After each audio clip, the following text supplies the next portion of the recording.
Subscribe करंतु विपिन बिहारी सामल channel को press करंतु पाखरे थिबा बेल आइकन को जा फଳରେ प्रतिदिन अपलोड होउथिबा आध्यात्मिक कथावस्तु को आपण माने सुनि परिबे। ओम गुरुदेवाय नमः। ओम गुरुदेवाय नमः। ओम गुरुदेवाय नमः। सर्वप्रथमे अखिल ब्रह्मांडपति भक्त प्राण संपत्ति घट घट निवासी आत्मा नारायण से परमात्मा जगतर नाथ जगन्नाथ कृष्ण केशवंकर अभय चरणार बिंद जुगले मानसिक भाव में कोटि कोटि अनंत कोटि बार भूमिपात साष्टांग दंडवत तत्परे दिन दिन धरी एक कथावस्तु को श्रवण करुथिबा समस्त सदात्मा दिव्यात्मा चिदात्मा ब्रह्म जिज्ञासु ईश्वर अभिमुखी भक्त भक्तागण को मोर हृदय गभीरतम प्रदेश सश्रद्ध गुरुस्वामी प्रणाम प्रीतिभरा नमस्कार। सजन वृंद गत अध्याय आम आलोचना करथिले जे विदुर गोस्वामी तीर्थ भ्रमण करी जेतेबेले हस्तिना कटक को प्रत्यावर्तन करिसंती सेतिकी बेले तीर्थ भ्रमणर समस्त कथा पंचपांडवों आगरे गान करी तापरे जो धृतराष्ट्र और गांधारी को जीवन शेष समय वास्तवता संपर्क में आलोचना करी किछि बुझाई देइचंती जे हे धृतराष्ट्र बड़ भाई ए जीवन हूँ अनित्य दिने दिन आम मृत्युवरण करवा काल हाथ कहार रक्षा ना कहार निस्तार ना तेरे तुमे निजको निजे देख तुमर भी बयस वृद्धि हो गला तुमर निजर शरीर को तुम्हें टिके लक्ष्य कर तुम्हें कौटी आसी उपनीत हेलणी जो मानक आशारे तुम्हें आज ये पड़ी रहीच से माने तुम पुतुरा लक्ष्य कर तुम पुओ माने अधर्म अन्याय करी महाभारत युद्ध में समस्ते मृत्युवरण करिसंती सेई मानक आश्रारे तुम्हें दयार पात्र हो आज बंचिच जो मानक सहित तुम पुत्र शत्रुता करथिले तुम परिणत बयस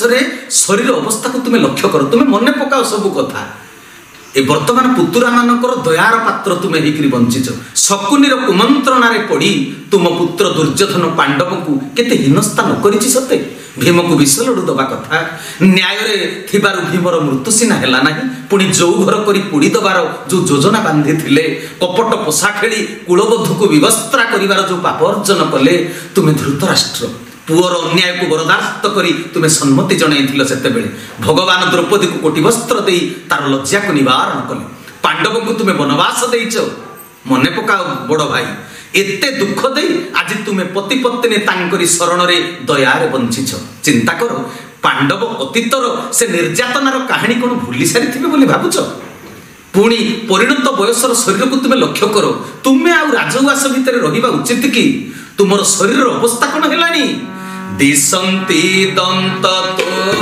तोर कर्णे न सुभई बधिर अंतरे अग्नि मंद होई कर्ण भोजन नरुचई दिन दिन तनु क्षीण देशने पुरुणा बसन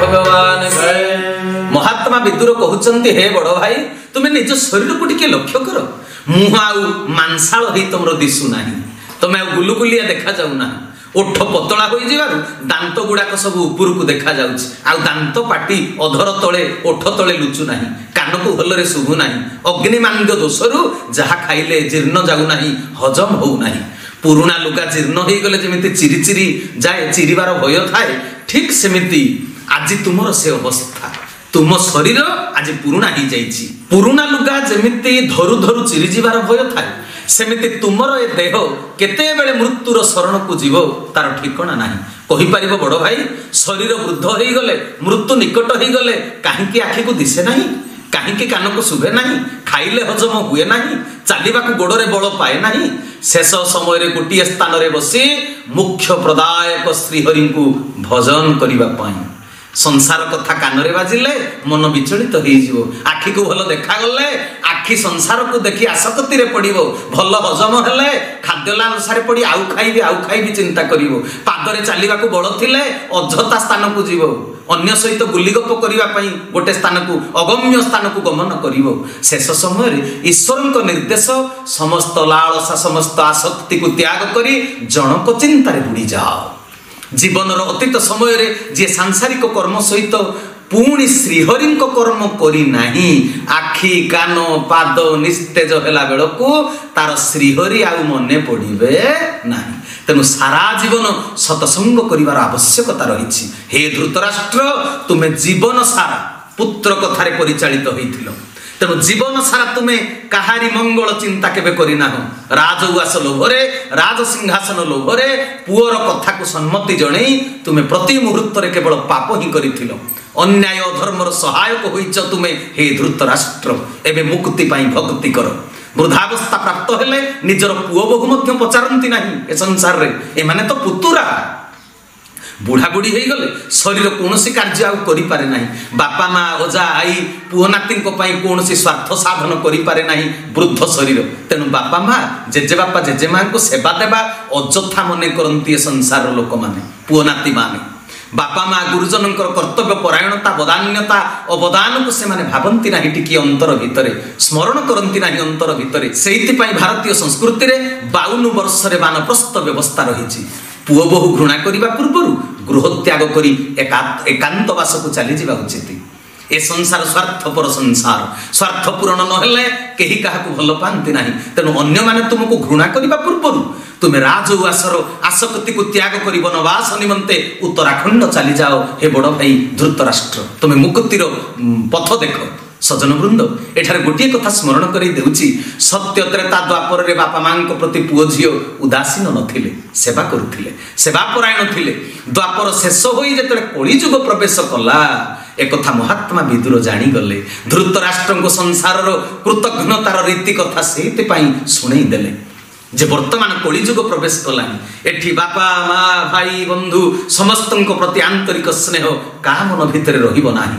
तेणु हे धृतराष्ट्र हे बड़ भाई आउ गोटे कथा आपण मानक मु जणै दउछि। सजन वृंद विदुर गोस्वामी युधिष्ठिर धर्मपरायण सेवापरायण अहिंसा गुणयुक्त एक कथा जानती विदुर जे युधिष्ठिर पाखरे खराब गुण किछि नाही। एक कथा मध्य जानती जे धृतराष्ट्र और गांधारी सेवारे केबे भी युधिष्ठिर अवहेला करिवे नाही। कौरव माने तांको सहित जेते शत्रुता करिथिले मध्य बड़ बापा बड़ मां प्रति पुत्रर कर्तव्य पांडव मान निश्चय करिवे। तेबे धृतराष्ट्र को एपरि विदुर कहिले काहेकि सब कथा तो जानिचंती। केवल धृतराष्ट्र और गांधारी मनरे वैराग्य जात करिबा पई संसार निच्छक सत्य को अवतारणा करिसंती। शेष जीवन रे धृतराष्ट्र वैराग्य अवलंबन करी तपसाधन करी मुक्ति पांतु एहा थिला विदुरंकर आंतरिक इच्छा। विदुर जेहेतु निजे जमराजा अवतार थिले से जानती केउ पाप पाई केउ दंड भोगिबा को मनीष को पड़े काहाको को दंड मिले। पैतृक संपत्ति पाई सान भाई पुओ मानक सह युद्ध करिबा अभिचार अन्याय ए जो पापर फल को धृतराष्ट्र निश्चित रूप से भोग करिवे एक कथा विदुर जानती। तेणु धृतराष्ट्र मंगल पाई मन को परिवर्तन करिया पाई नाना प्रकार कथा विदुर गोस्वामी कहिसंती। विदुर तुंडरू मनीष जीवन वास्तव कथा को शुणिला परे धृतराष्ट्र गांधारी मन रे स्वतः आपे आपे वैराग्य सृष्टि हे गला। संसार अनित्य बोली तांकर हृदबोध हैला प्रज्ञा नेत्र खोली गला। युद्ध क्षेत्र रे न्याय युद्ध कले ताकू कौन कहा जाए ना वीर कहा जाए। किंतु जी निजर स्वार्थ लालसारे अन्य को हत्या करे ताकू कापुरुष कहा जाए। ये कथा को समस्ते जानिबा दरकार बुझिबा दरकार। ज्ञान नेत्र उन्मोचित करी सृष्टिर न्याय को बुझी पारी इंद्रिय मान को जय करी जे संन्यास मार्ग रे जाए सेमिति से मध्य पराक्रमी चक्रवर्ती बोली शास्त्र रे ताकू कहा जाय। तेणु युधिष्ठिर धृतराष्ट्र को महान पराक्रमी करिवार इच्छा रही विदुर गोस्वामी। धृतराष्ट्र गांधारी और महात्मा विदुर हस्तिना राजउआस काहाकू न कही काहाकू न जनाई राति पाहिबा पूर्व समस्त अलक्ष्य अंधार राति हिमालय अभिमुखे यात्रा आरंभ करदेले। सजन वृंद धर्मराज युधिष्ठिर कौन कले सकाळ पाही पाही आसुची सूर्य उदय होइनांती उषा समय ब्राह्म मुहूर्त ईश्वर उपासना निमंते स्नान शौच होई प्रार्थना कले। अग्निहोत्र सारी कुल पुरोहित राज पंडित मान को पूजा करी प्रणाम निवेदन कले। तापरे प्रणाम निवेदन करिबा पई धृतराष्ट्र शयन कक्ष को गले। युधिष्ठिर सजन वृंद प्रत्येकटी भारतीय लोक त्रिसंध्या करवा उचित जो मैंने संसारी दिन सारा अन्य कार्य व्यस्त तथापि से मैंने 2टी संध्या करवा निश्चित दरकार विधेय राति 3टारू 6टा अपराह्न 3टारू संध्या 6टा युधिष्ठिर प्रभात ईश्वर उपासना शेष करी ब्राह्मण गण को प्रणाम निवेदन करी जेतेले धृतराष्ट्र शयन कक्ष को जाई पहुंची गले बड़ माँ बड़ बापा कोकेई विदुर को देखा पाइले ना व्यस्त हो पड़े मनरे सन्देह जात है मन को पाप छुईला आहा बड़ बापा बड़ माँ सेवारे आमे कौन अवहेला करिछु तांको निज पुओं भली पुतुरा माने आमे तांको सेवा दे पारिनु ए कथा भाबी आम द्वारा आमे अपराध कलु बोली बड़ बापा बड़ माँ सतरे कौन राजगास छाड़ी कुआडे चली गले निज पुत्र मानक मृत्युर कारण आमे हेइथिबारु पुत्र मानक मने पकाई शोकातुर होई गंगारे झास देई नाहंती तो बड़ बापा बड़ माँ मोर मन मोर प्राण एमती कंपी उठुची कहीं मोर मंद व्यवहार पाई व्यथा पाई एपरी बड़ बापा बड़ माँ कर्म करि पारि थांती कि धर्मराज युधिष्ठिर संजय को पचारिले हे संजय धृतराष्ट्र रक्षणाबेक्षण दायित्व तुम्हें थिल तांको मन को दुख भार को लाघव करने हालुका करने तुम्हें से दायित्व नहीं थिलो सांत्वना मूलक कथा प्रति मुहूर्त तुम्हें कहूथिलो तुम्हें जानिथिबो कुह मो बड़ बापा मो बड़ माँ कुआडे जाइचंती तुमको कहिकरी जाइचंती कि मो 5 भाई बालक बयस थिला बेले पिता पंडु परपारी के चली गले बड़ बापा बड़ माँ को आमे केते भक्ति करूथुलु सी हमको केते स्नेह ममता दे पालन पोषण देइथिले तांकर कुआडे चली जिबा घटना को मु सही पारु नाही संजय निजर सेव्य धृतराष्ट्र विरोह रे संजय मध्य कांदिबा को लागिले युधिष्ठिर और संजय विभिन्न कथा चिंता करी आशंका रे बुडी जाउथिबा बेले गगन मार्ग रु वीणावादन करी गंधर्व तुम्बुरुंक सह नारायण नाम गान करी करी धरापृष्ठ को अवतरण कले किए ना देवर्षि नारद श्रीमन्नारायण नारायण नारायण श्रीमन्नारायण नारायण श्रीमन्नारायण नारायण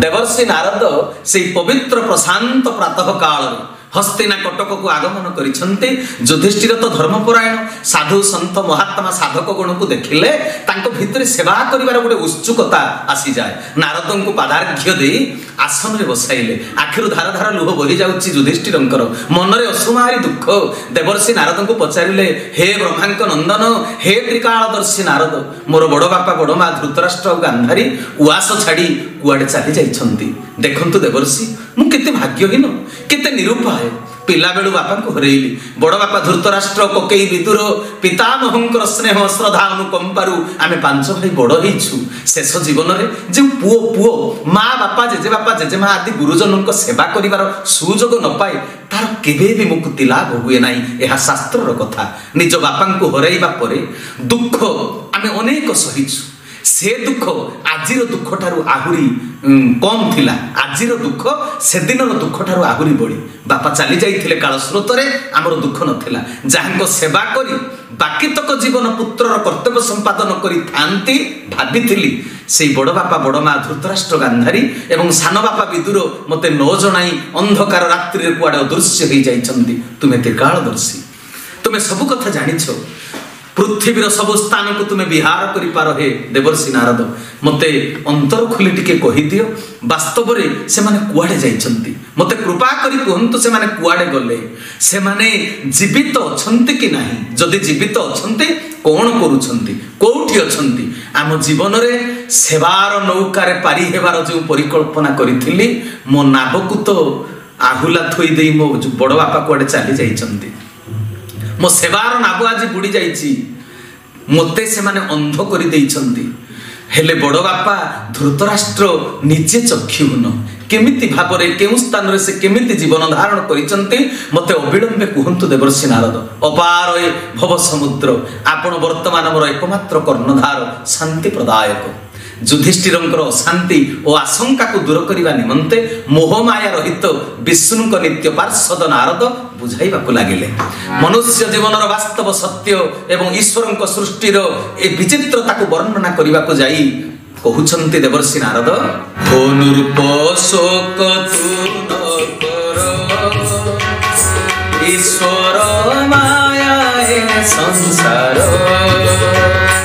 प्राणी भियाण माया जोगे, खेलो संजोगे बिजोगे,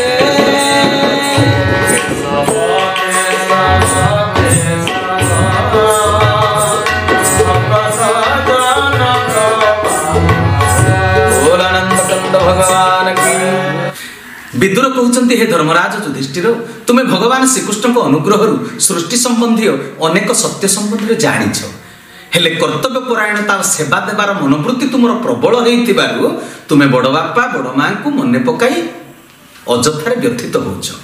ये हूँ कालर खेल, ये हूँ समयर गोटे संकेत। तेणु हे युधिष्ठिर, तुम्हें ए कथा को भल भाव बुझी जावा दरकार। तुम्हें प्रकृत सत्य को मने पकई पारुना, तुम्हें धर्मराज ए सृष्टिर धर्म को लक्ष्य कर।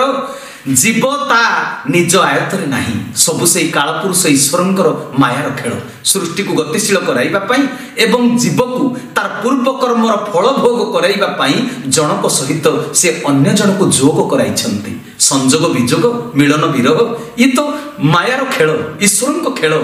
ईश्वर ए खेल को आयोजन करिछन्ति। क्रिकेट खेल जेमिति अनसर्टन, ए जीवन मध्य अनसर्टन। किए केउ समय रे आउट होई पाविलियन को चली जीवो फेरी जीवो की कहिबो। आउट हेबार माध्यम बा कारण मध्य भिन्न भिन्न। किए बोल्ड हेबो, किए स्टंप आउट हेबो, स्टंपिंग हेबो का पई, किए एलबीडब्ल्यू हेबो, किए कैच आउट हेबो, किए रन आउट हेबो। सेमते मनीष केते बेले किए केउ दुर्घटना रे मरुछि ताहा मध्य निज अपकर्म करी किए जानिबा कथा जे किए अपकर्म करी फांसी दंड पाउछि, किए आत्महत्या करुछि, किए अन्य द्वारा मर्डर होई जाउछि, किए रोग रे पड़ी मरि जाउछि, कार स्वाभाविक मृत्यु होउछि। सबु कालर खेल। काल आसीगला माने समय होई गले केही रक्षा करि पारिबे नाही। एठारे केही काहार नुहंते, पुनी समस्ते समस्तंकर।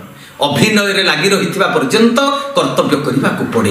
अभिनय सरी गले केही काहा सहित जानती नाही, केही काहा पई विशेष भाव रे दुख करिबा उचित नुहे। हे युधिष्ठिर महाराज, केही काहा को जेते चेष्टा कले भी काहा जीवन को केही अटकाई परिबे नाही। दिने ना दिने समस्ते समस्तंक ठारू वियोग होई जिवे। हेले बड़ विचित्र कथा, भगवान जोग करिथिबा समय भितरे स्वार्थ पई मनुष्य भगवान को नियम को उल्लंघन करे। सातपर होई असमय रे बीजोग हो जाए, भाई भाई भितर भिनेघर हो जाए। देवर्षि नारद कहते हे युधिष्ठिर, प्राणी भियाण माया जोगे ईश्वर कौशल पूर्वक कौन करते ना जनक सहित अन्य जन को जोग कराई थांती। शांत सुधीर युवकटीए कलिहुंडी झगड़ी युवतीटीए पाई जाए बाहागर बेले। युवकटीए ए जन्म सिना शांत सुधीर, पूर्व जन्म मंद कर्म से करिथिला। निश्चय मंद कर्मर हिसाब निकास करिबा पई भगवान ता सहित याकू जोग करी देले।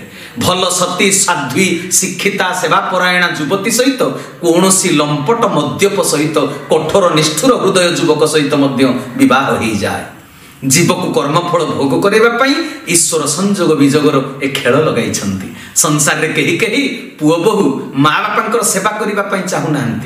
से माँ बापा बहुत दिन पर्यंत पुणी बंची रोचंती, सेवा देवा चाहूना। जोटी से बापा माँ आयुष अधिक, सेठी माँ बापा बहुत दिन पर्यंत बंचुचंती। कही कही पुओ बहु माँ बापा सेवारे आनंद पाउचंती। जेते कष्ट पड़ू पछे माँ बापा अधिक दिन बंचंतु बोली से चाहूचंती। सेठारे माँ बापा शीघ्र मृत्यु हो जाउछि। माँ बापा सेठी शीघ्र मृत्यु हो जाउछि। ए विचित्र खेल, से विचित्र कर्मा हेउचंती किए माने भगवान। जीव तार कर्मफल को भोग करिबा पाई ए विचित्र खेल को भगवान निजे लगे। हे युधिष्ठिर, हे धर्मराज युधिष्ठिर, ए जीव कालर नियंत्रण रे थाई केमिति कालजापन करुछि तुमे टिके सुन। गुरु नासिका जेने पिंधी आकर्षी चर्मर जो बांधी, से जेने प्राणी भार बहे अंतरे खेद दुख सहे।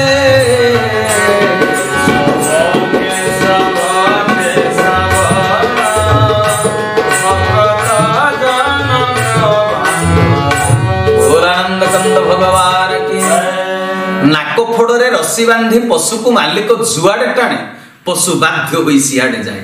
ଆଉ ମାଲିକ ତା ପିଠିରେ ଯେତେ ବୋଝ ଲଦି ଦିଏ ତାକୁ ନିରୁପାୟରେ ସେ ବହନ କରି ବାଟ ଚାଲେ। ଠିକ୍ ସେମିତି ଏ ମଣିଷ ଈଶ୍ୱରଙ୍କ ପ୍ରଣୀତ ବିଧି ନିର୍ଦ୍ଦିଷ୍ଟ ସମୟରେ ବୟସ ଅନୁସାରେ ସଂସାର ଭାରକୁ ବହନ କରେ। ମନୁଷ୍ୟ କର୍ମ କରେ ସିନା, ନିଜ ଇଚ୍ଛାର ମାଲିକ ନିଜେ ବୋଲି ନିଜକୁ ଭାବେ, ତେଣୁ ଗର୍ବ ଅହଙ୍କାର ଦେଖାଏ, ହେଲେ ତାର ଇଚ୍ଛାରେ କିଛି ହୁଏ ନାହିଁ। ଏହା ଜାଣିବା ଦରକାର। ମଣିଷ ଜାଣିପାରିଲେ ନିଜ କର୍ମଫଳକୁ ମୁଁ କାହିଁକି ଭୋଗ କରୁଛି, ଏପରି ମୋ ଜୀବନରେ କାହିଁକି ହେଉଛି, ତେବେ ସେ ଆତ୍ମଜ୍ଞାନୀ ହେଇଯାଆନ୍ତା। ତା ଭାଗ୍ୟରେ ଯାହା ଅଛି ସେ ତାକୁ ସାଦରେ ଗ୍ରହଣ ନ କରି ଅସତ ଉପାୟ ଧରେ ବୋଲି ଦୁଃଖ ପାଏ। ବଡ଼ ହେବା ପାଇଁ ଚେଷ୍ଟା କରିବ, ହେଲେ ଅପଚେଷ୍ଟା କରିବ ନାହିଁ, ଅନ୍ୟାୟ କରିବ ନାହିଁ। ତେଣୁ ହେ ଯୁଧିଷ୍ଠିର, ମଣିଷ ଈଶ୍ୱରଙ୍କ ହାତର ଖେଳନା। ପଶୁ ଯେମିତି ମାଲିକ ଇଚ୍ଛାରେ ଭାର ବହନ କରି ନିଜ ଭିତରେ ନିଜ ଦୁଃଖକୁ ଚାପି ରଖେ, ମଣିଷ ସେମିତି ଦୁଃଖ ସହେ। ସଂଯୋଗ ବିଯୋଗ ତୁମ ହାତରେ କିଛି ନାହିଁ ଯୁଧିଷ୍ଠିର। ଆହୁରି ସରଳ ଭାବରେ ନାରଦ ଦେବର୍ଷି ଯୁଧିଷ୍ଠିରକୁ ବୁଝେଇବାକୁ ଯାଇ କହୁଛନ୍ତି, ସେ ଦାନ ପଡ଼ଇ ଯେ ମନ୍ତେ କନ୍ଦୁକ ଚକ୍ରେ ସେହି ମତେ ସଂସାର ଈଶ୍ୱରଙ୍କ ଇଚ୍ଛା ଏ ଭାବ ପଥେ ଗୁରୁ ଦୀକ୍ଷା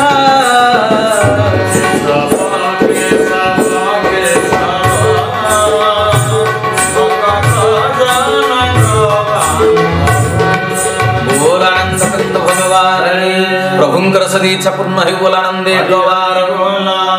କହୁଛନ୍ତି। କହିଲେ ପଶା ଖେଳରେ ପଶା କାଠିରେ ଯେଉଁ ସଂଖ୍ୟା ପଡେ ତାକୁ ଦାନ କୁହାଯାଏ। ମୋର କଣ ଦାନ ପଡିଲା 6, 7 ନା 8। ଦାନ ଅନୁସାରେ କାହାର ଜିତିବାର ଭାଗ୍ୟ ଥାଏ, କାହାର ହାରିବାର ଭାଗ୍ୟ। ଭାଗ୍ୟ ଅନୁସାରେ ସୁଯୋଗ ଆସେ ବା ଦାନ ପଡେ। ତେଣୁ ନାରଦ କହୁଛନ୍ତି, ସେ ଦାନ ପଡ଼ଇ ଯେ ମନ୍ତେ କନ୍ଦୁକ ଚକ୍ରେ ସେହି ମତେ। କନ୍ଦୁକ କହିଲେ ଫୁଟବଲ। ଫୁଟବଲ ଖେଳ ହୁଏ, ଆପଣ ମାନେ ଜାଣିଥିବେ। ଫୁଟବଲ ଖେଳରେ କାହା ପାଖକୁ କେତେବେଳେ ବଲଟା ଆସିବ, କେତେବେଳେ ବଲ ପାଖରୁ ପୁଣି ଦୂରକୁ ଚାଲିଯିବ, ତାହା ଅକସ୍ମାତ ହେଇଯାଏ। ତାହା କାହାରି ଆୟତରେ ନଥାଏ। ଦାନ ଆସୁଥିବ ପୁଣି ଯାଉଥିବ। ତେଣୁ ହେ ଯୁଧିଷ୍ଠିର, ଏଇଭଳି ଆତ୍ମୀୟ ସ୍ୱଜନ ପ୍ରିୟ ପରିଜନ କେତେବେଳେ ନିକଟବର୍ତ୍ତୀ ହେଉଥିବେ ତ ପୁଣି କେତେବେଳେ ପାଖରୁ ଦୂରେଇ ଯାଉଥିବେ। ରେଫ୍ରି ଯେତେବେଳେ ହୁଇସିଲ ବଜାଇବେ ସେତେବେଳେ ଖେଳ ବନ୍ଦ। এই ফুটবল খেল ভଳି রেফরি হউଛନ୍ତି ଈଶ୍ୱର। କାଳ ରୂପକ ହୁଇସିଲ ସେ ବଜାଉଛନ୍ତି। କାଳ ରୂପକ ହୁଇସିଲ ବଜାଇ କେଉଁ ପ୍ରାଣୀ ସହିତ କାହାକୁ ମିଳିତ କରାଉଛନ୍ତି, କେଉଁ ପ୍ରାଣୀ ସହିତ କାହାକୁ ବିଚ୍ଛିନ୍ନ କରାଇ ଦେଉଛନ୍ତି। ଈଶ୍ୱରଙ୍କ ଇଚ୍ଛାକୁ ଗୁରୁ ଦୀକ୍ଷା ବିନା ବୁଝି ହେବ ନାହିଁ, ଏକଥା ଦେବର୍ଷି ନାରଦ କହୁଛନ୍ତି। ସୃଷ୍ଟିର ଏଇ ଯୋଉ ଖେଳକୁ ବୁଝିବା ପାଇଁ ଗୁରୁ ଜ୍ଞାନର ଆବଶ୍ୟକତା ରହିଛି। ତେବେ ସଜନ ବୃନ୍ଦ, ଯୁଧିଷ୍ଠିର କଣ ପ୍ରକୃତରେ ଗୁରୁ ଜ୍ଞାନର ଅଧିକାରୀ ନଥିଲେ? ସେ ଜ୍ଞାନୀ ନଥିଲେ? ସେ ତ ଜ୍ଞାନୀ ଥିଲେ। ଯିଏ ଯେତେ ଜ୍ଞାନୀ ହେଲେ ମଧ୍ୟ ପରିସ୍ଥିତି ଚକ୍ରରେ ମତିଭ୍ରମ ହେଇଯାଏ। ମୋବାଇଲ ଭିତରେ ସିମ୍, ବ୍ୟାଟେରୀ, ବାଲାନ୍ସ ସବୁ ଥିଲେ ବି ତାକୁ ଯେମିତି ଥରକୁ ଥର ଚାର୍ଜ କରିବାକୁ ପଡେ, ସେମିତି ମଣିଷ ସୃଷ୍ଟିର ସତ୍ୟକୁ ଜାଣିବା ପାଇଁ, ଜାଗ୍ରତ ରହିବା ପାଇଁ ବାରମ୍ବାର ସତସଙ୍ଗ ଦରକାର, ସାଧୁସଙ୍ଗ ସେ କରିବା ଦରକାର। ତେଣୁ ହେ ଯୁଧିଷ୍ଠିର, ତୁମେ ବଡ଼ ବାପା ବଡ଼ ମାଆକୁ ଏତେ ଭଲ ପାଅ ବୋଲି ତୁମେ ଏତେ ଚିନ୍ତା କରୁଛ। ବାସ୍ତବରେ ସମୟ ଅନୁସାରେ ଯାହା ହେବା କଥା ତାହା ହେଇଯାଇଛି। ତେଣୁ ଜୀବନର ସତ୍ୟକୁ ବୁଝିବା ପାଇଁ ସତସଙ୍ଗ ଦରକାର। ପ୍ରବକ୍ତା ନାରଦ ଯୁଧିଷ୍ଠିରଙ୍କୁ ସତ୍ୟାସତ୍ୟକୁ ବୁଝାଇ ଦେଇଛନ୍ତି। ନାରଦ ପୁଣି କହୁଛନ୍ତି, ତୁ ରାଜା ତୋତେ ହିଁ ନ ଜାଣୁ ସଂସାର ସତ୍ୟ ପ୍ରାୟ ମଣୁ ସତ୍ୟ କି ମିଥ୍ୟା ବେନି ପଥେ ନିଶ୍ଚୟ ନ କର ତୁ ହି ଚିତେ ଅଜ୍ଞାନ ମୋହ ଯୋଡ଼ ଚିତେ ଏନା ତ ଶୌଚ ଦୃଢ଼ ବ୍ରତେ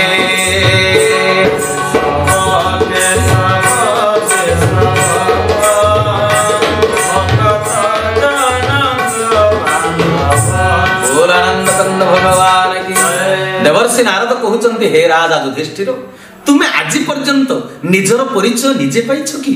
ତୁମେ ବଡ଼ ବାପା ଯୁଧିଷ୍ଠିର କଥା ଚିନ୍ତା କରୁଛ? ତୁମେ ତୁମ ନିଜ ଚିନ୍ତା କେବେ କରିଛ କି?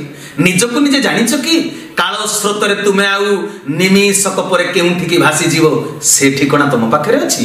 से कथा तुम्हें निजे जानिछ निज संपर्क रे तुम्हें सत्य को जानी ना असत्य संसार रे थिबा अनित्य बंधन को तुम्हें सत्य बोली मानि नेइछ तेनु सत्य और मिथ्या दुई पक्षर ज्ञान को तुम्हें चित्त रे निश्चित करि पारि ना जहा देखा जाउची ताहा सत्य नुहे जहा देखा जाउ नाही ताहा सत्य जेउ मानकर देह को देखी तुमे संपर्क को सत्य बोली मानि नेइछ सेई आत्मीय स्वजनकर देह सत्य नुहे देहर मृत्यु हुए देह अदृश्य होई जाए जहार मृत्यु हुए नाही ताहा होची आत्मा आत्मा देखा जाए नाही तेणु ताकू केही स्नेह करंती नाही देह देखा जाए ए देह को समस्ते स्नेह करंती देह को समस्ते खोजंती आत्मा को केही खोजंती नाही खोजंती देह को एई जेमिति तुमे अविनाशी आत्मा कथा न पचारि मते धृतराष्ट्र गांधारी को देह कथा पचारुछ तुझे पचारु स्नेह भावे और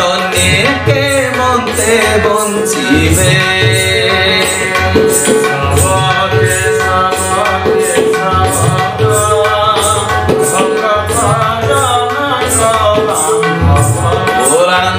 भगवान हे युधिष्ठिर ए संसार रे समस्त निज निजर कर्मफल को भोग करूचंती केही जणे अन्य जनक पई कौनसी क्षेत्र रे दायी नुहंती तू आत्मीय स्वजन को स्नेह बंधन रे पड़ी एपरि चिंता करूछु तू भाबुचु जे तो बिना से माने असहाय होई जिवे केमिति बंचिबे जीवन धारण केमिति करिवे ए चिंता तुमे छाडी दियो युधिष्ठिर परमात्मा अविनाशी तांको अंश ए जीवात्मा मध्य अविनाशी देह जेते दुख पाइले भी समय नहेले आत्मा तो घट छाड़िबो नहीं तुमे तुमर अज्ञान जनित व्यस्तता व्याकुलता को छाड़ो आत्मार किछि क्षति होबो नहीं पीड़ा सहिबो शरीर ए शरीर पुणी काहेकि पीड़ा पाए दुख सहे जानिछ तेबे सजन वृंद आज समय हो जाइछि तेबे देवर्षि नारद युधिष्ठिर को कौन कहउचंती ए शरीर काहेकि प्रकृत रे पीड़ा पाए दुख अनुभव करे काहेकि आकुलता व्याकुलता ता भितर प्रकाश पाए युधिष्ठिरଙ୍କ स्नेह बंधन रे पड़ी